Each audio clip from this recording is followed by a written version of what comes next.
Hello there. In heartening news for Brexiteers, the Prime Minister has insisted that she has the determination to deliver Brexit.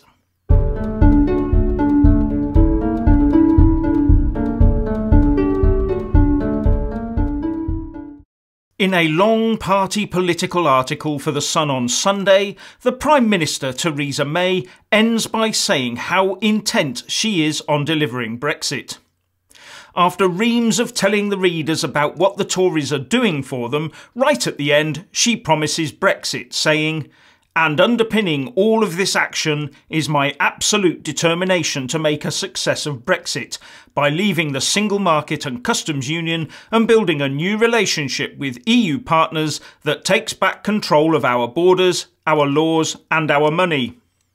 We are making good progress towards that goal, and we will carry on doing so with resolution in the months ahead." But the Sun itself is not convinced and says that voters must keep her to her word on this. The evidence at the moment is that she is trying to force through a fudge on the customs union, which would make the notion of taking back control meaningless. And when you see that the PM refers to the single market and customs union, you do think she could have been a little clearer and said any form of customs union. The former Tory leader Ian Duncan Smith said he had been told that the customs partnership concept was finished, but has warned that if she tries to come back with a tweaked version of this, all hell will break out. And Jacob Rees-Mogg said, "It is nonsense to suggest that we must find a compromise. Anything less than a total departure from the customs union would be a total betrayal of Brexit, the Tory manifesto and the collected speeches of the Prime Minister herself." The Telegraph quotes a cabinet source as saying, "It would be unimaginable for the Prime Minister to press on with the hybrid model after it has been torn apart by members of her own Brexit committee." But the Mail says that the PM is still clinging on to Ollie Robbins' customs partnership plan as the only one that will work. Typical. Ask an arch Remainer like Ollie Robbins if we have to remain, and you expect any other answer? And the BBC also reports that one of the Remainers in the Cabinet Brexit subcommittee, Greg Clark, the business secretary, has now said that although we would be leaving the single market and customs union, a customs partnership is still on the table. Now, there are those who think that this is just part of a huge conspiracy to keep the UK in the EU, with the placing of a Remainer into the position of PM to ensure Brexit is thoroughly watered down in a lengthy, energy-draining, anti-democratic exercise. But Patrick O'Flynn, UKIP MEP for the East of England, ascribes the problems Brexit is facing more to ministerial drift and the multiple cock-up theory. And writing in Brexit Central, he is also, he says, convinced that, almost irrespective of what multiple minor dilutions are still to come, breaking free of the Treaty of Rome on the 29th of March next year will represent a massive victory.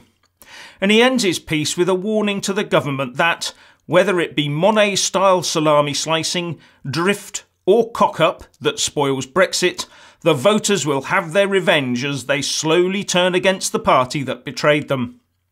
But Corbyn has come under pressure too.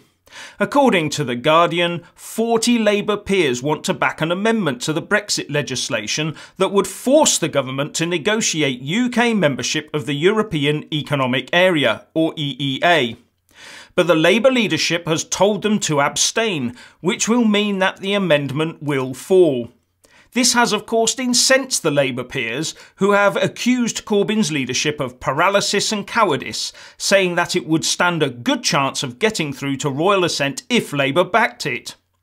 But as any Brexiteer knows, although the Common Agriculture and Common Fisheries policies do not apply to the EEA, you still have to be a member of the EU or of the European Free Trade Association, and that means you have to accept the free movement of people, goods, services and capital, as well as adopting most EU market legislation. There is, of course, a bit of post-mortem going on as to why Labour didn't clean up in last Thursday's local elections, and this Brexit policy debate is part of that. But one Labour MP, Angela Smith of Penistone and Stocksbridge, said something that does resonate. We are increasingly being seen as a party that is ugly and unpleasant. Voters do not like the total control mentality. They don't like bullying, and they don't appreciate attempts to shut out alternative views and debate. And for me, the more control that Momentum and the like get over the Labour Party, the worse their fortunes will be. So, please let us all know what you think by leaving a comment below, but please also don't forget to grab the video link and share it across Facebook, Twitter and by email. Thank you for watching. Please do like and share this video, and also subscribe to my channel. And when subscribing, please do remember to press on the little bell next to the subscribe button.